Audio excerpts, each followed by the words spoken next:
So guys, for the first step, you're going to head over to search and then type in registry editor.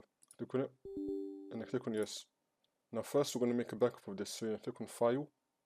So you're going to click on file and then click on export and then click on desktop and then just call it whatever you want. I'm just going to call it registry backup and then click on save.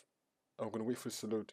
And now for the second step, you can follow everything I'll be doing up here. So first we're going to expand HK local machine, and then we're going to expand system, and then we're going to expand current control set, and then we're going to expand control, and then you're going to click on graphics drivers. You're going to scroll down and then click on graphics drivers.